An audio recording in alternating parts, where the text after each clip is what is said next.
mais um vídeo, e esse vídeo hoje é pra responder uma pergunta que todo mundo no momento está fazendo pra mim e pro meu marido. Como vocês já viram no título aqui do vídeo, a gente vai mudar pro Canadá. Mas como assim mudar pro Canadá? Como? Por quanto tempo? O que vocês fizeram? Essa e outras perguntas que todo mundo está fazendo pra gente. Então eu resolvi fazer esse vídeo para explicar um pouquinho como tudo aconteceu, de onde a gente teve essa ideia, enfim, o que a gente vai fazer lá, como a gente vai fazer. Sim, eu e meu marido, a gente sempre teve muita vontade de morar fora do país. A nossa primeira pensamento era os Estados Unidos, mas como todo mundo sabe, os Estados Unidos é muito difícil, eles não são muito receptivos, assim, com imigrantes, enfim. Aí, o que a gente começou a fazer? Começou a pesquisar mais sobre como imigrar, os lugares que os brasileiros iam muitos, e aí chegamos na Austrália e no Canadá. A Austrália é bem parecido com o clima daqui, tem muito brasileiro lá, muitas pessoas vão pra lá, mas não chamou muita nossa atenção, a gente nem colocou a Austrália na lista. E aí chegamos no Canadá. Pra falar bem sincero, tipo, foi nas pesquisas mesmo, de notícias, falando que o Canadá é muito receptivo com imigrantes, enfim. Aí começamos a pesquisar mais sobre os lugares lá, o que fazer, como ir. Eu pesquisei muito em blogs, em canais do YouTube, de pessoas que moraram lá, de pessoas que fizeram experiência lá. Cheguei até a olhar em agência de intercâmbio. Nosso interesse não era contratar uma agência de intercâmbio. Até porque, pelo que eu comecei a pesquisar, a gente viu que não era um processo tão difícil. O primeiro site que, na verdade, a gente começou a olhar, que foi um dos primeiros que eu olhei, foi o Canadá para brasileiros. Acho que se você jogar no Google lá, como ir para o Canadá, como emigrar para o Canadá, estudar no Canadá, vai aparecer lá primeiro Canadá para brasileiros. Esse site, gente, é muito bom. Ele é super completo. Foi, na verdade, ele que norteou a nossa pesquisa, do que ia fazer, o que fazer, como ir para lá. E lá eles explicam vários tipos de imigração, de várias províncias do Canadá. Pra completar, eu não falei ainda qual lugar que a gente vai no Canadá. A gente vai pra cidade de Winnipeg, que fica em Manitoba. Lá no site Canadá para Brasileiros, eles falam de como é o processo de imigração para várias províncias. Uma das coisas que ele mais falava, que é um jeito que você tem muito mais possibilidade de imigrar para o Canadá, é você estudar lá, ter uma experiência canadense, ter um histórico canadense, e o histórico de estudo é uma das coisas melhores. Aí comecei a pesquisar, tipo, por província, aí acabei chegando nessa província de Manitoba, porque lá, dentre todas as províncias que eu olhei, que eu pesquisei, ela era uma das melhores, assim, para o que a gente queria. Então, resumindo, nós vamos pra lá, eu e meu marido, eu com visto de estudos, e o meu marido com visto de trabalho, vinculado ao meu visto de estudos. O primeiro passo que a gente fez foi pesquisar as escolas de lá, os colleges de lá. Aí depois da gente conversar quem iria estudar e quem iria trabalhar, decidimos que eu iria estudar porque eu não tenho inglês. O meu inglês é bem básico, tipo, consigo entender algumas coisas. O meu marido não, ele já tem um inglês intermediário, ele consegue se comunicar, ele consegue se entender, ele consegue conversar. Segundo passo, procurar o college. Pesquisei entre os colleges de lá. Então, dentre as escolas que tava lá na província de Manitoba, a gente escolheu uma. Entramos em contato com ela. E o que aconteceu? Escolhi um curso que mais me interessava.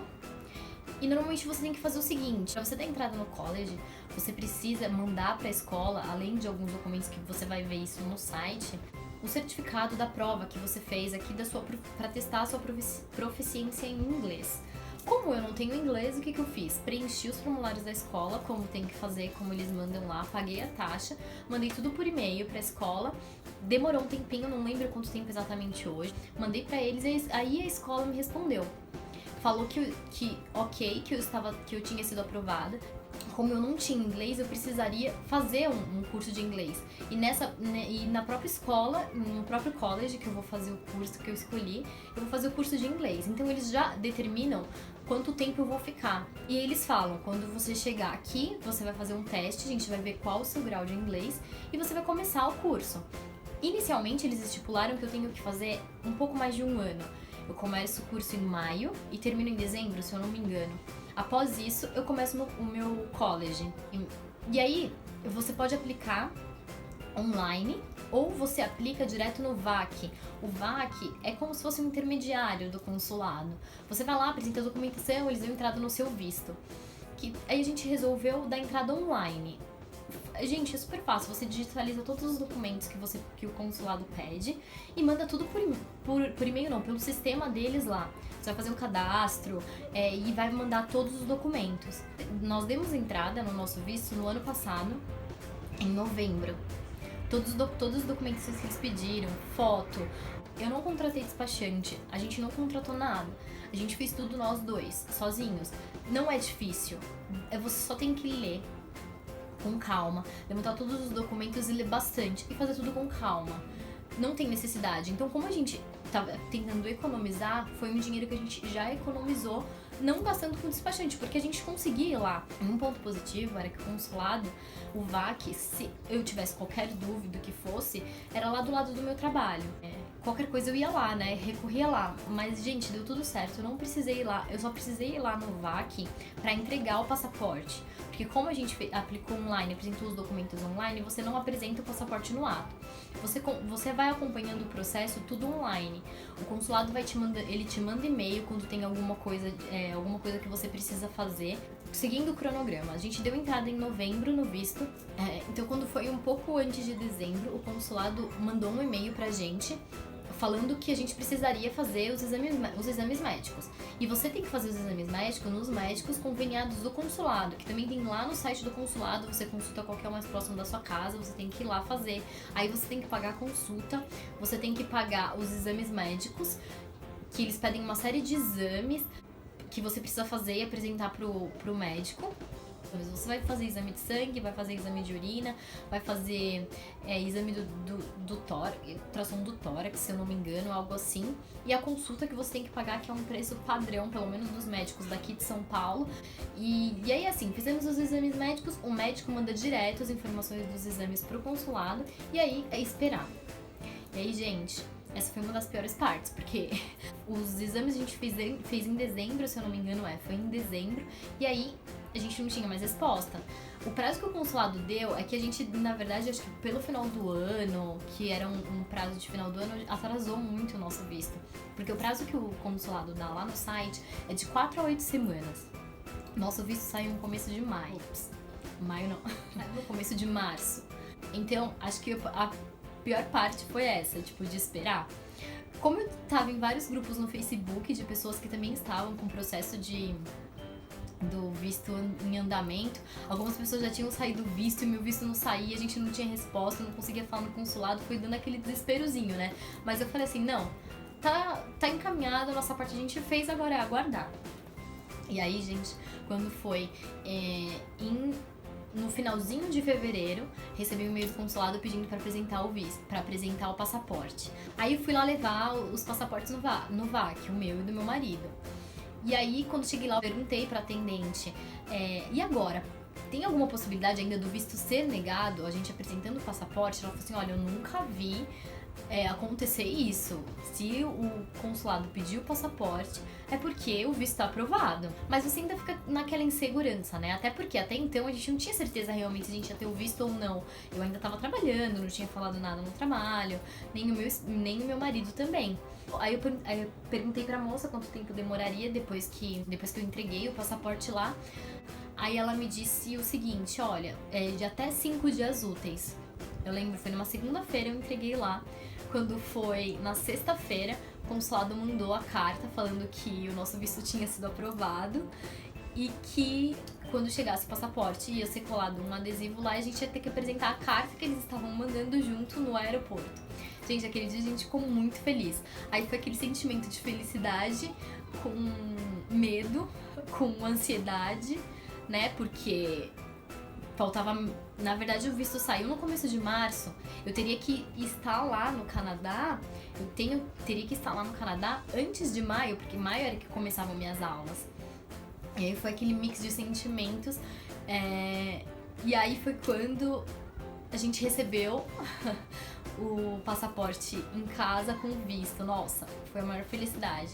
E aí começou, na verdade, aquele sentimento de ansiedade. A gente já precisava avisar no trabalho, avisar pra todo mundo, porque agora o tempo ia correr. E aí, quando ficamos sabendo disso, começamos os próximos passos, que era avisar no trabalho, que era uma das primeiras coisas que a gente precisava fazer, precisava dar prioridade pra isso, e comprar as passagens, porque a gente precisava chegar, como o meu curso começa em maio, eu precisava chegar pelo menos 15 dias antes lá, que é o que a faculdade pede.